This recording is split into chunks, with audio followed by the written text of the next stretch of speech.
Welcome to the Transcendent Minds Podcast, the podcast where we explore the mysteries of the mind and the human experience.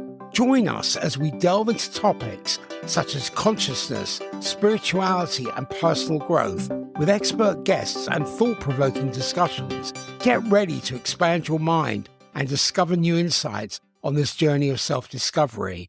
Now here's your host, Peter Michael Dedes. I'm pleased to introduce our esteemed guest today, Dr. Jason Del Gandio. He is an academic luminary who's made an indelible mark on both academia and the world at large through philosophy, activism, and social change. Jason grew up in the blue-collar environs of northern New Jersey and learned the values of hard work and the gritty realities of capitalism early in life. However, it was his experiences in underground subcultures during his late teens and early 20s that sparked his passion for cultural politics and alternative modes of existence. Jason pursued a degree in philosophy with a minor in communication studies at Keene University of New Jersey. He continued his academic journey as a graduate student, where he studied the philosophy of communication and formed studies at Southern Illinois University. His doctoral dissertation was groundbreaking as it reconceptualized the human vibe as bodily emanation, a pioneering study that remains unmatched in its scope and insight. And over the past 2 decades, Jason has been a tireless advocate for radical social change, lending his voice and expertise to movements ranging from global justice and anti-war campaigns to fair trade initiatives and prison reform. He has authored and co-edited several seminal works, including Rhetoric for Radicals and Educating for Action, and has garnered acclaim for his incisive analysis and impassioned advocacy. Jason's long-term projects, from developing a philosophy of neo-radicalism to championing social movement literacy, demonstrates his unwavering commitment to challenging the status quo and envisioning a world where freedom reigns supreme. Currently, Jason serves as an associate professor of instruction at Temple University in Philadelphia. His classes empower students to become agents of social change by cultivating critical thought and strategic action. Dr. Jason's life's work embodies the essence of intellectual rigor, moral courage, and visionary leadership. He is the creator of the 20-Minute Vibe, which is a philosophy that explores the mysteries of the human experience through the lens of the vibe. Jason's journey began in the vibrant subcultures of his youth, where he was captivated by the pulsating energy of raves, concerts, and underground parties. And this early fascination evolved into a scholarly pursuit, culminating in his groundbreaking philosophy of bodily emanation. Jason, welcome to the Transcendent Minds Podcast. Hello, Peter. Thank you for having me on. I really appreciate it. And thank you for that very flattering and heartfelt introduction. I really appreciate it. You're most welcome, Jason. I was browsing through your website, checking out some of the material which we talked about before, and it's fascinating stuff. And you've got this unique approach, exploring mysteries within an educational framework tailored for those who are intellectually curious and forward-thinking. And you call it the 20-Minute Vibe. And it's all about delving into the concept of vibes, those intangible exchanges of energy between people and their environment. And I love how you've laid it out, breaking down examples like the mood of the crowd, the vibe of the room, the connection between friends, a memorable first date. It really hits home. My question is, how do you personally interpret this idea of vibes as energy exchanges? And can you share any moments that embody this concept? I'm curious to hear your take on it. Well, in terms of the basic definition of the vibe as the exchange of energy between you and the world, I pose that as the most general, basic definition possible, that trying to help people to conceptualize and understand their own experience of this thing that we call the vibe, right? So if you pay attention to popular culture, if you do a quick search on Google, just pay attention to how you speak, how your friends speak over the next week, I guarantee you'll take note of how often we talk about vibe and energy. Despite all this vibe talk, though, very few people sit down and actually try to think about and conceptualize, how do we explain this? How do we define this? How do we interpret and understand this, etc. And so when I'm trying to help people understand their experience and turn a feeling into an idea, in other words, how might we help each other be more articulate about our experience of the vibe, right? And if we do that, I think it'll help us think more deeply about human experience and also feel more deeply in terms of our interactions with each other on a daily basis. Now, in terms of examples of the vibe, I'll back up for a second. In my early days, back in my late teens, early 20s, involved with various music scenes, dance scenes, subcultures, and whatnot, it was more of the ecstatic experience that kind of grabbed my attention. So this collective phenomenon that we're all experiencing together in this moment, and that how enthralling that is. Over time, as I matured, I realized it's not just during ecstatic experiences, rather there's always some kind of vibe. It's about learning how to tap into and attend to that experience. For instance, as you said on a first date, that's definitely a vibe, whether it's a good vibe or a bad vibe, you can feel that. I think that's part of the way we might evaluate how well the first date went. It could be at a work meeting with your colleagues, whether or not the meeting is going well or not going well, and the energy that's circulating in the room and how that energy is informing your experience of the moment. Or perhaps hiking through the forest or sitting at the beach and listening to the ocean. There's always some kind of mood, some type of affective experience, or some type of vibe. And as an intellectual, I take it upon myself to help people articulate that experience. The decision to name the platform the 20-minute vibe stems from a recognition, I believe, is that modern life is a whirlwind of time constraints and endless to-do lists, and people are juggling so much these days that lengthy study sessions or deep dives into practices are simply not feasible for most people. And that's where the 20-minute vibe comes in. And I see that you wanted to make the content as accessible and doable as possible, even for the busiest of individuals, whether it's a quick 5-minute read or engaging in a 10-minute video or more in-depth 60-minute class. The 20-minute vibe seems to say that we have you covered with bite-sized doses of vibe-related content. And it's all about fitting into your schedule and making sure you can catch a vibe no matter how packed your day is. How do you believe the format of the 20-minute vibe, with its focus on concise and accessible content, addresses the time constraint and demands of modern life?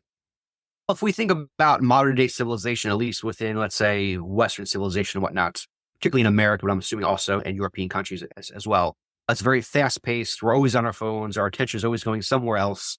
We have jobs, we have bills, mortgages, kids to take care of. And because of the modern day constraints on our lives, we don't have a lot of time to pursue self-interest, self-development, self-improvement, philosophical ideas, right? And given my interest, and I've been studying this now for almost 30 years, how can I share my knowledge with people in a way that's very accessible and doesn't put a big time constraint on them? So the reason why it's called 20-minute vibe, as you were saying, is that's really just a general term in the sense of how might you think about and experience the vibe in short chunks of time on a daily basis.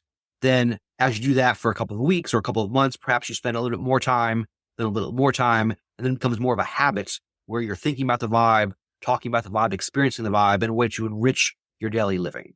How might this approach enhance one's ability to engage with and integrate the teachings of the 20-minute vibe into one's daily routine? If by chance you spend the next few days spending just a few minutes a day thinking about this vibe, like I said earlier, you'll start to realize that the vibe is everywhere, right? In terms of how people talk about their experience, in terms of your own experience, in terms of the exchange of energy or the mood of a room or a particular person you meet. So let's say yesterday you read an essay or watched a short video. Then the next day you're in the grocery store and you have a simple exchange between you and the cashier. Perhaps that essay or that video helps you understand this exchange of energy or this vibrational dialogue between you and yourself, right? And that's a concrete experience you can take away with and think about that and further develop that in your own life. I see it can empower individuals to connect with themselves and others on a much deeper level, which can foster a greater self-awareness and empathy and authentic relationships.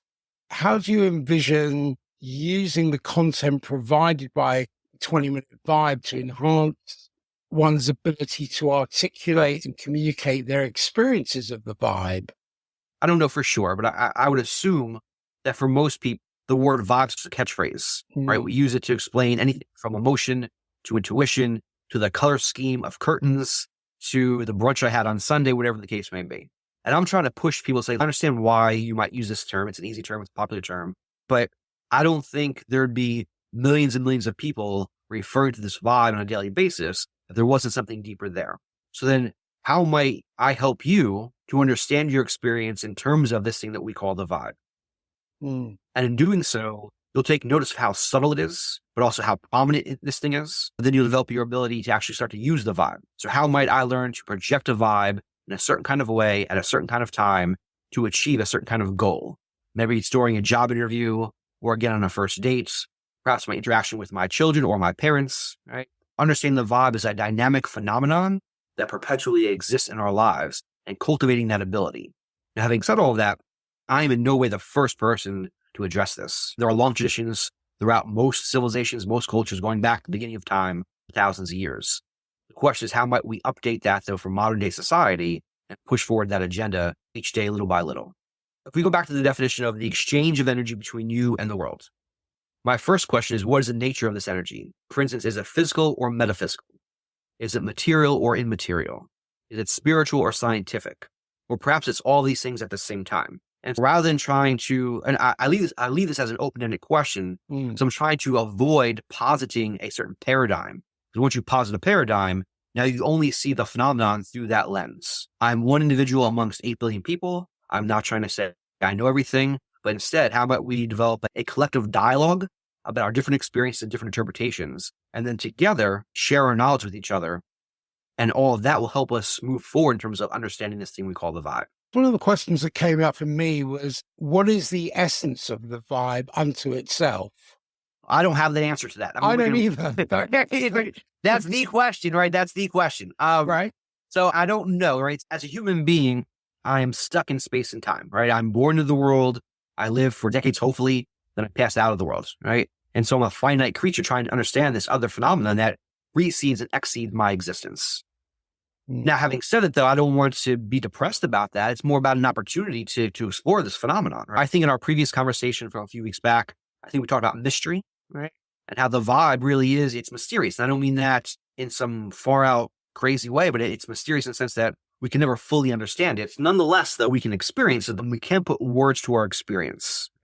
And the more we think about this, the more we talk about this, perhaps the more articulate we become about explaining this thing we call the vibe. So in terms of its essential essence, I don't know. It depends on what paradigm or what tradition you want to work out of.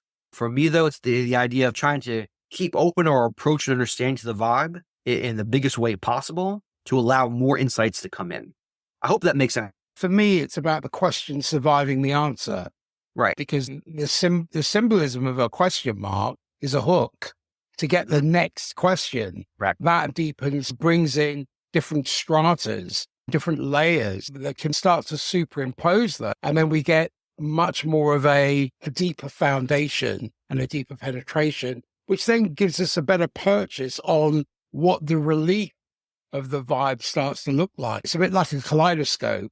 When you look through it, there's diversity in there, but it's still a kaleidoscope. So the vibe is the vibe unto itself, but in terms of its energetic signature, I think it has many different forms, both ethereal and material. Yes, I would agree, which is why I posed it earlier in terms of, is it physical or metaphysical, material or immaterial, etc. Now, some people might be hardcore materialists. Perhaps they don't believe in the ethereal aspects of that. Conversely, some people might be hardcore spiritualists and believe that all matter is really just a form of illusion, right?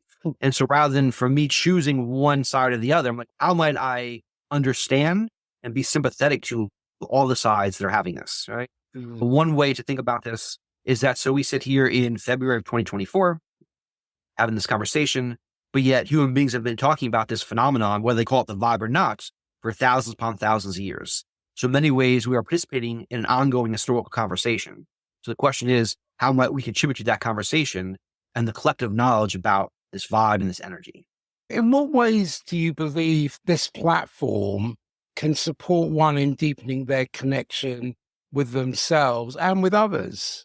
When you say platform, do you mean in terms of the podcast, in terms of the 20minutevibe.com? What do you mean by platform? In terms of the 20minutevibe.com. Okay. Sorry, I didn't give you the context. That's fine. Hopefully it's an inviting space that invites people to explore these ideas in a way that's non-judgmental, It allows people to bring their own biases, I mean that positive way, to their experience or to the study of the vibe. And perhaps you're going on a walk for 5 or 10 minutes around the neighborhood, just some exercise.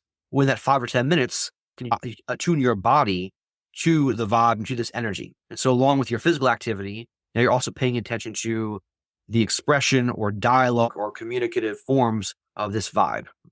So how might you work in little moments in your life, in your spare time, to think about and to feel the vibe and this energy?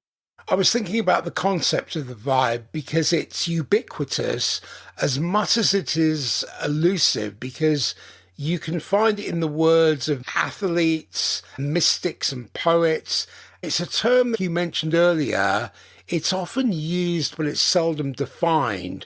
And your groundbreaking platform seeks to demystify this enigmatic phenomenon so we can incorporate it into our daily lives. My question is, how do you personally experience it in your daily life? Good question. So I'm the vibe guy here, so I should have a good, ready answer for you. But for me, it's almost like breathing air or fish in water. Do they know it's even happening? So for me, it's so commonplace. A lot of times I don't have to think consciously about it. Having said that, though, it's in terms of how my body is reacting to other bodies and trying to distinguish between, let's say, the vibe that I'm emanating outward and then vibes that are coming at me. And I mean in a bad way, coming towards me from other people, right? And learning to finally attune myself to these distinctions. From there, though, it's really an issue of being informed, right? So when I walk into a room, before anyone says anything, I can get a sense of the collective energy and collective mood in that room. Or conversely, if I'm sitting in a room and someone walks in, within the first nanosecond of them walking in, I get a sense of who they are in their personality, whether they have goodwill or ill will, etc., or simply in the first second or two of meeting anyone, right? So first impressions mean a lot, obviously. They're very impressionable, so to speak. And a lot of times our vibe precedes and exceeds our physical presence or our speech. So it's an issue of how might you as an individual, but also how might we as a collective develop this ability to communicate through vibes, through energy, to attune ourselves to this larger phenomenon that feeds into and is part of intuition, but is not exactly the same. So in my mind, your intuition is really about your subconscious mind being in touch with its environment, and from there, understanding things that are happening prior to your conscious articulation. The vibe, though, is similar to that, but not exactly the same. I think of the vibe as being on the outside of our bodies. Something happens between our bodies, as opposed to inside my subconscious. Again, it's all very abstract. I apologize. Hopefully it'll make sense. That's absolutely fine. You can get as abstract as you like. Part of the deal is that people often crave clear-cut definitions, like an archaeologist delicately brushing away layers to unearth something intriguing. So instead of rushing to pin things down, I think it's cool actually to just hang out with the mystery and be curious about it. And for me, that's where the real adventure begins. So I've been mulling over some thoughts of my own on this, which I'll gladly share in a bit. But for me, the vibes are like this sort of funky dance of energy, a super basic way to describe the dynamic exchange between ourselves and the world around us. And you mentioned being in a room and feeling the vibe of the crowd, soaking in the atmosphere.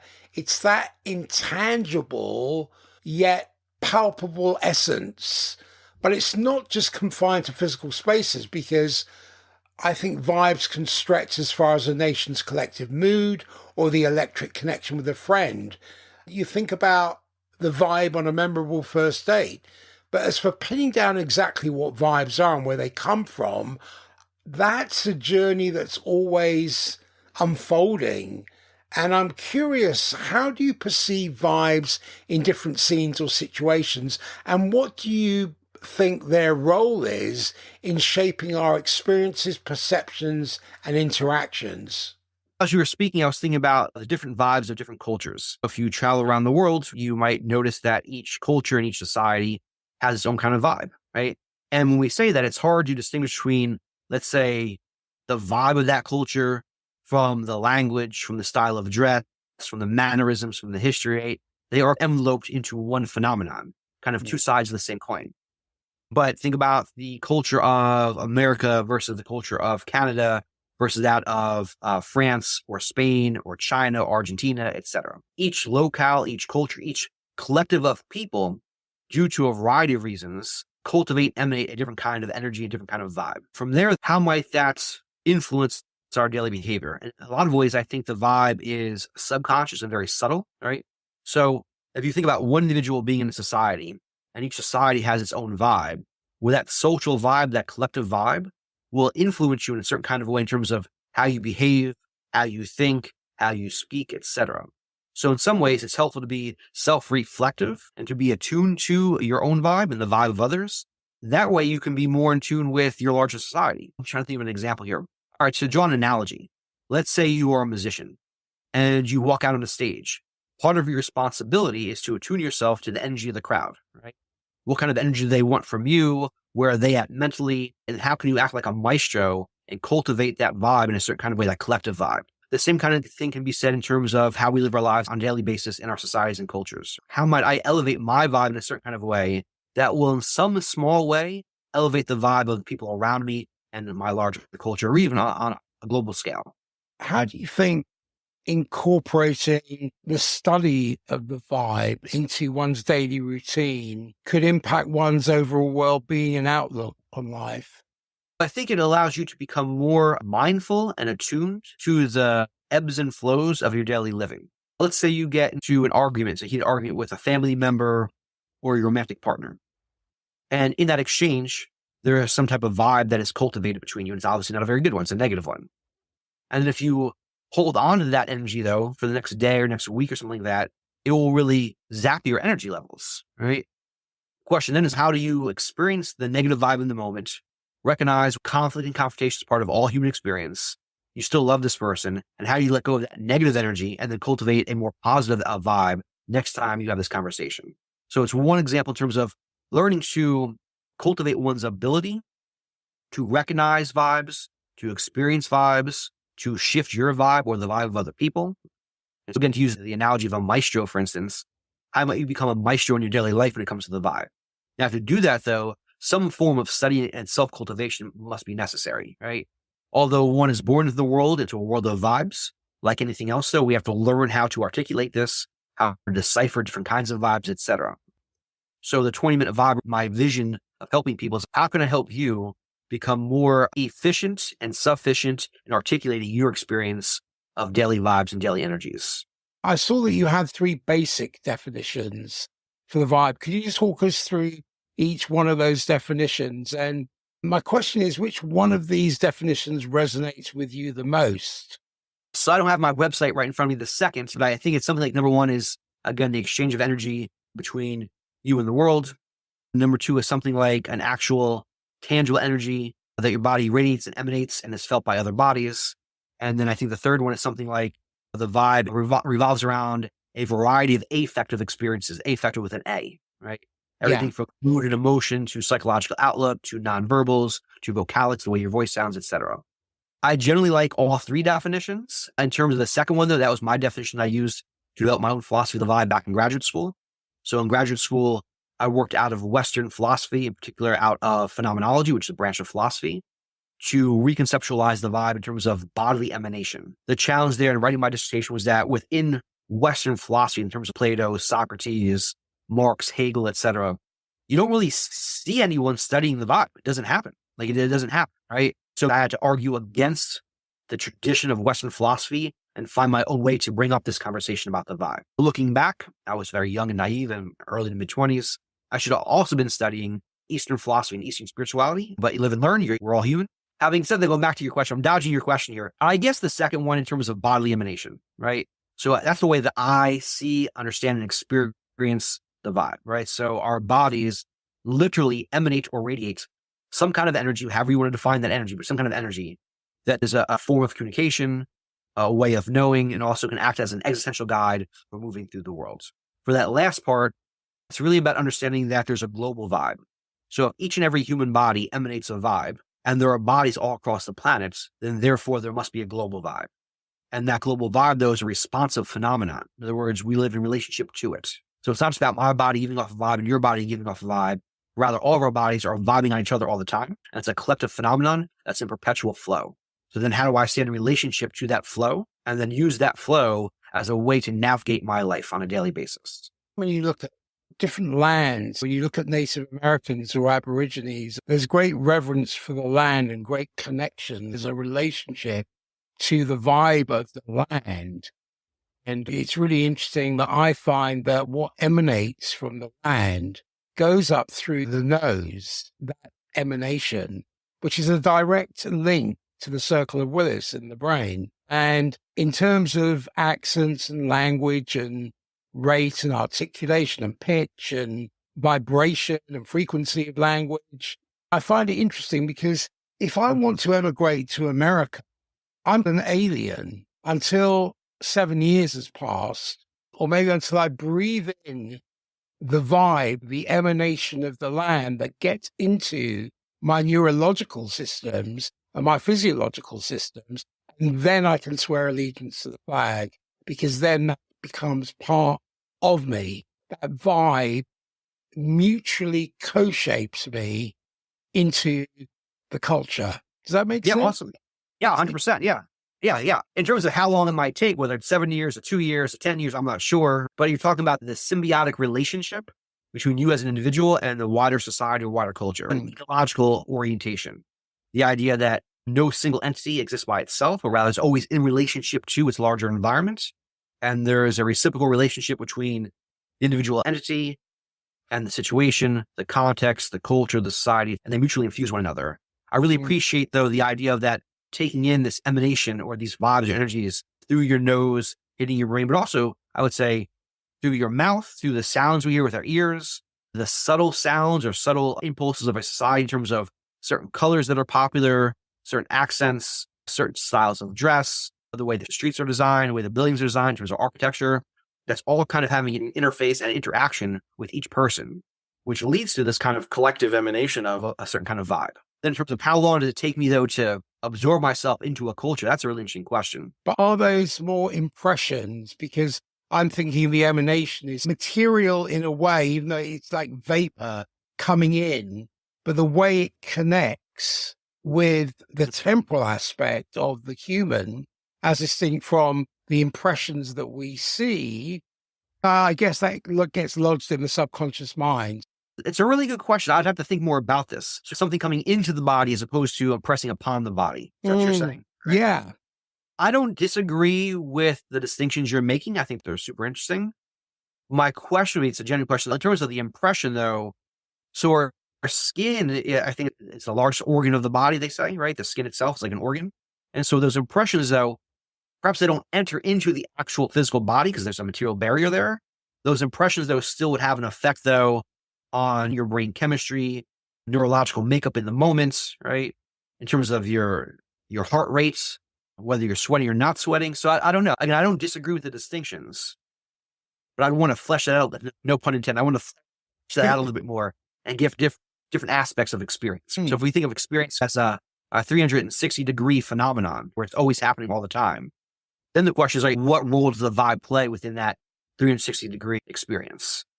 Some people, in terms of ancient philosophies, would say everything's a vibration, which I don't disagree with. Right?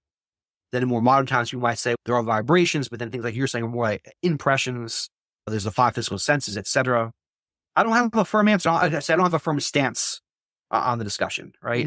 I think it's all really fascinating. It's more about little tweaks and how we see it. Because what does the brain delete? What does it distort? What does it generalize at any given time? Because there are so many impressions that come into each one of us. And I stayed in southern Morocco and I met the Berbers there. And I always wondered why they were nomadic. But what I found really interesting is when I look at, and this might sound a little bit off-piste here, but when I look at people in prison, the environment they're in can cause them to replay the impressions, maybe of the crime they committed or maybe the resolve, but there's that habitual replay because of the distinct lack of impressions, whereas the nomads are moving around and they are subject to new and different impressions, and yet they're not attached to a particular place. Awesome. Yeah, I think I'm understanding what you're saying now. So, okay. So in terms of those who are locked up in prison, it's safe to assume there's a certain kind of vibe that goes on collectively in there because of the impressions they're receiving from their very limited concrete and steel situation. Contrast that with, though, nomadic peoples who are constantly outdoors, constantly moving around. And it's safe to assume within that population, a different collective vibe is being generated because they don't have the same limitations. It's a very radically different experience. I think one of the things you're saying is that the impressions that we take in will then affect the vibes that we're giving off. Yeah. Yeah, 100%. There's no doubt about that, right? So if we tie this to, let's say, museums or architecture and whatnot, you walk into a famous building, a famous piece of architecture, and that impression, though, will influence the vibe you give off. It will also influence the vibe other people give off. And therefore, there's a collective vibe happening inside this building, or a museum, or a restaurant, or a concert hall, or a soccer stadium, whatever the case may be. I wonder if that becomes an affective distribution, like you can have cognitive distribution. And I know we all feel things in different ways. If you go into the Cologne Cathedral, it's beautiful, it's huge, and most people will have a very similar feeling about it, whether it's awe, whether it's wonder, whether it's how long did it take to build this thing. So I wonder if there is a kind of a distribution that goes on with the vibe when it's birthed into the collective. The imagery I get in my mind is almost like a strong connective fiber between people who are visiting a museum, who are visiting a cathedral, whether the vibe has that strong connective fiber which links each other because it has a distribution quality to it. My quick answer is yes, right? Whether we're in, let's say, a museum, for instance, a famous museum with famous works of art, etc. And since we're all going there with a similar intention, we're all attending to similar phenomena within the environment. And like you said, we'll have a similar reaction, not exactly the same, right? And so a certain kind of collective vibe starts to emerge there. And I think that may be also part of the articulation that people talk about as they leave. So when they leave a famous museum and they review it, they talk about, oh, it was amazing, the feeling I got, perhaps not using the word vibe or energy, right? But the affective experience that they have is informing the collective vibe they experience while they're in there, and vice versa. Again, that's very abstract, but I would say a symbiotic relationship between the vibe itself and the affectivity of our daily experience. The question that comes up is, how do you think cultural and societal factors influence our perception and interpretation of the vibe? And what role do you believe individual experiences play in shaping our understanding of it? Let's say it's both. So I live in America. I'll talk about America. So vibe, I call it vibe talk. In other words, reference to the vibe. It happens every day, all day long, right? But there's no tradition in America, no strong tradition that's really tried to articulate the vibe as opposed to, let's say, Taoism in ancient China, right? Or yin yang and Buddhism, things like that. There's other cultures around the world throughout time have had stronger traditions in shaping our collective understanding of the vibe. We don't really have that in American society. Therefore, there's a lack of insight about the vibe, which then helps us understand why, for many people, the vibe is a throwaway term. It's a catchphrase. Then from there, though, individuals such as myself have had really strong experiences with the vibe that kind of calls to us and invites us to take it up and to study it, to learn more about it, to practice it, etc. I would like to see a society that does take a serious interest in the vibe and takes serious interest in cultivating our understanding and experience of the vibe. If I was to talk about my long-term vision, I would say something about a future society where we have open dialogues about this phenomenon we call the vibe.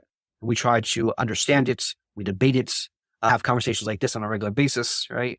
My guess is I'll be long gone before that ever happens, but I'm trying to provide my contribution now while I'm here.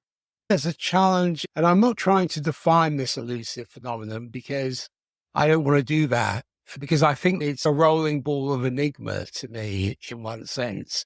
What's going on in my head about it is it purely subjective, existing solely within the realm of my personal experience, or does it possess objective qualities that transcend individual perspectives? In terms of the inherent complexities of the human energy field, if you will, do you believe the vibe is purely subjective, or do you think it has objective qualities that can be measured or quantified? It depends on how we want to define that. So on the one hand, I would say that the vibe does have an objective quality in the sense that we can collectively refer to it. So if we're at a concert together and we say, man, the vibe in here is great. Like we're both experiencing that and both talking about this collective thing we just experienced.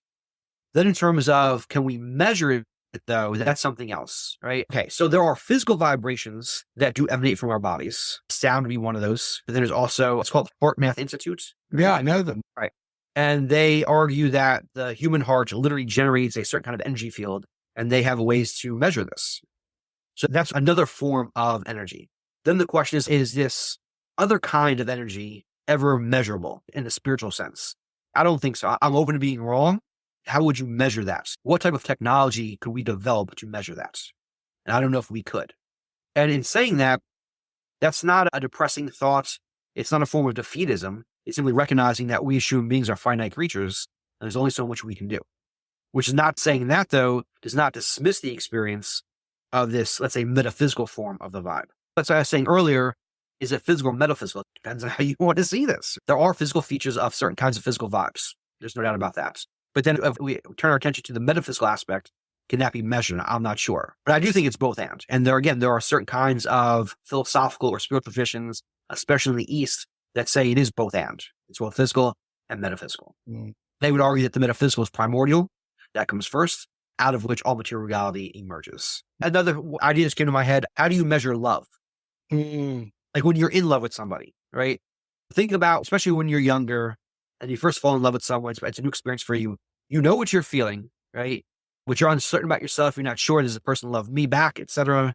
I don't know if we can scientifically measure love through a certain kind of metrics.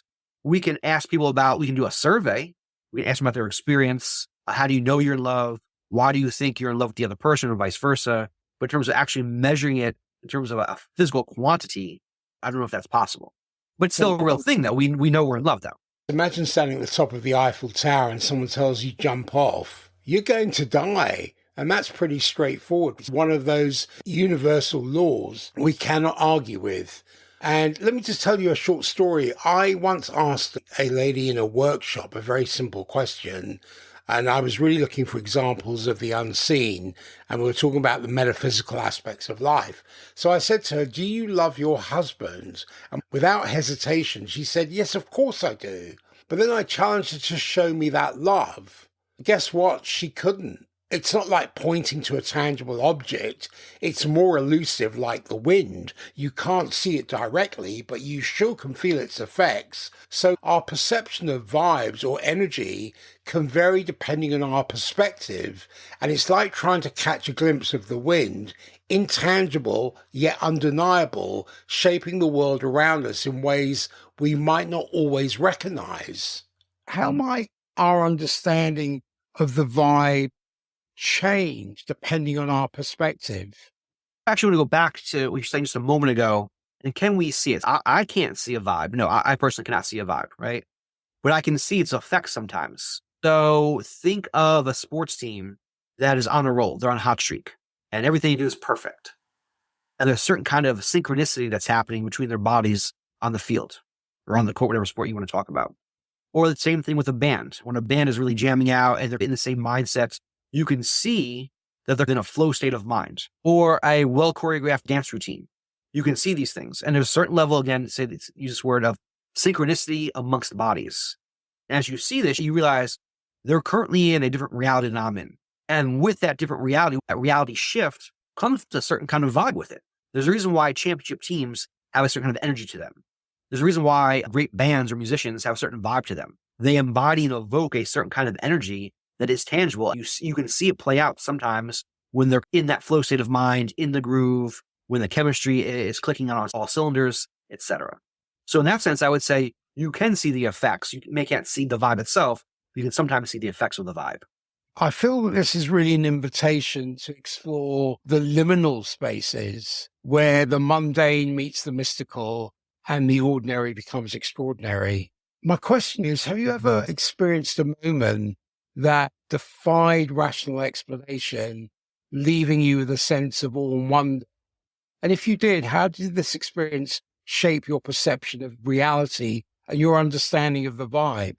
I'm privileged enough to say that I've experienced actually multiple times through my life, usually through music and dance, especially when I was younger, but even in more current times. And so there are certain moments I've experienced where, collectively speaking, let's say on a dance floor or on a concert, where the music, the lights, the other people, the moment itself engenders a certain kind of altering or effect on your mind and perception, where you feel like time has been stopped or at least suspended. You and the larger moment become one. In some ways, you are riding out the moment, but you're also an active participant in that moment. And so this kind of, for a lack of better words, I would say a moment of transcendence in which you chop away the mundane and you recognize there's something more happening within my life right here and right now. Mm-hmm. And there, though, it's like the experience is so enthralling, so ecstatic. Of course, it sparks reflection, at least for myself, it sparks reflection. And so what did I just experience? And how might I chase after that experience in the future? How can I cultivate a life that seeks out that kind of experience? Through introspection and meditation and contemplation, because I have a meditation practice and it helps me tap into the wellspring of this energy, which is a vibe that really animates my existence and cultivates a much deeper sense of harmony and balance, and gets me to see things that's almost like the heart of the matter can only be seen from afar. How do you think incorporating practices such as meditation and contemplation into your daily routine could enhance one's awareness of the vibe and deepen your connection to the world around you?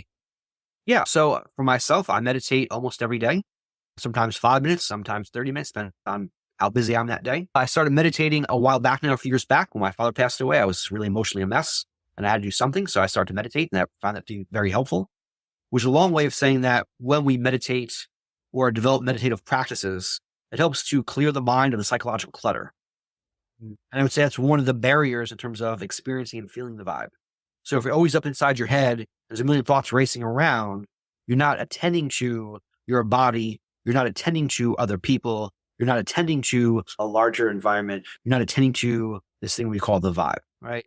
So by learning to release your psychological clutter and be more in touch on the inner side of yourself, that paradoxically has a way to help you attend to the outside of yourself. So as you quiet your mind, other phenomena come into relief that you can attend to and experience, such as the vibe. So it's inner stability, outer equilibrium. Oh, 100%. Yeah, great way to say it. Totally. Again, this is not necessarily new. There are traditions throughout history. People have been talking about this and practicing this. There's a reason why yoga has been happening for thousands of years. So it's the idea of how do I become attuned to my inner self? And in doing so, become more attuned to the outer world. And this goes back to the Temple of Delphi, know thyself, because being responsible is about self-authorship. And with the vibe, we talked about being physical, metaphysical, or perhaps something beyond our current understanding. I feel that by embracing the inherent uncertainty and intrigue of the vibe, it opens up arenas of possibilities that allows an active genesis to new realms of exploration and discovery. How comfortable can one be with embracing the mystery of the vibe? And what do you believe this openness to uncertainty can offer in terms of personal growth and understanding? In terms of the mystery aspect, my quick reaction is life would be boring if there was no mystery. Like, why are we alive? If everything's already figured out and solved, there's no point in being here. The mystery is what animates and excites being alive. That's what makes it fun. So when people say, how do you understand the vibe? How would you define it? I always say one person, I can't really define it. It's my take on it. They're like, why do you say that? It's like, well, that's what makes it fun. Like, it's a lifetime of work. I think if an individual chooses to embrace the mystery of life, that itself is a form of personal growth. Recognizing that you are here for a limited amount of time, you're one individual, but yet at the same time, though, the universe at large is mystifying. It is mysterious. It's fascinating to think about. And I think if more people actually approached life in that kind of way, we'd have a better global civilization. So at least within Western philosophy, it's the idea that I stand in wonder of the world, that I'm here on this planet. As I look up at the night stars, look at the moon, look at the sun, etc., I recognize that it's all fascinating and it's an invitation to think more deeply about the world and about personal experience. I think that's a certain kind of ethos or a certain kind of spirit that is often missing in contemporary society. If I can quickly share with you, I wrote down a definition of the vibe, which is The vibe is the language of the soul speaking to us through signs, symbols, and synchronicities, guiding us on our journey of self-discovery and evolution. That's awesome. Read the first part again. Read the first part again one more time. The vibe is the language of the soul speaking to us through signs, symbols, and synchronicities, guiding us on our journey of self-discovery and evolution. That's awesome. I think it's great. And I don't think it's all that dissimilar to the 3 definitions I had on my website. I think it's very similar, actually, right? It's almost like if you took the definitions, put them in more poetic and metaphorical language, that's what you would have. So I applaud it. I think it's great, right? The language of the soul. Yeah, 100%. For instance, there's a tradition or an saying that says, the God in me recognizes the God in you. Namaste. So it's the idea that regardless if you are religious or not, or spiritual or not, the idea that when I look at another human being, I recognize the person as an actual human being that is more than this current form of life. This person is not an object to be exploited or to be harmed. And through that kind of relationship, through that kind of interaction, a certain kind of energy is evoked between us. And then from there, we go on to use signs and symbols to form words and languages and thoughts, etc. But yet that primordial feeling is always present between us. That's beautifully characterized. Where can people find you, and do you have any passing words at all? So if they go to 20minutevibe.com, again, 20minutevibe.com, they can find some of my videos, some of my essays. I currently have 2 self-paced video courses up there. They're short, anywhere from an hour to 2 hours, and they're very inexpensive. I'm trying to find a way to share my knowledge with other people and other kind of means. They can also find me on social media in terms of Facebook and Instagram, again, 20-Minute Vibe. And so from there, if you want to connect, follow, etc., say hello, that would be awesome. The journey doesn't end here. Rather, it's just the beginning, really. And I want to express my heartfelt gratitude to you for sharing your insights and your wisdom on the concept of the vibe, and for inspiring us to embark on this journey of exploration and discovery. Your passion, your expertise, your dedication have enriched my understanding of the vibe and its significance in my life. So thank you for being a beacon of light in the pursuit of knowledge and self-awareness. Oh, well, thank you, Peter, for inviting me on your show. I really appreciate it. I enjoyed our conversation. Hopefully, I have more conversations in the future. I'd love to come back sometime. I'd love to have you back. That's it for today's episode of Transcendent Minds. We hope you enjoyed this exploration of the mysteries of the mind and the human experience. If you have any questions, comments, or suggestions for future episodes, we would love to hear from you. Be sure to subscribe on Apple Podcasts. And if you feel inclined, please leave a rating and a review, as this goes a long way. And follow us on social media to stay up to date with the latest episodes. Thanks for tuning in. And until next time, keep transcending your mind.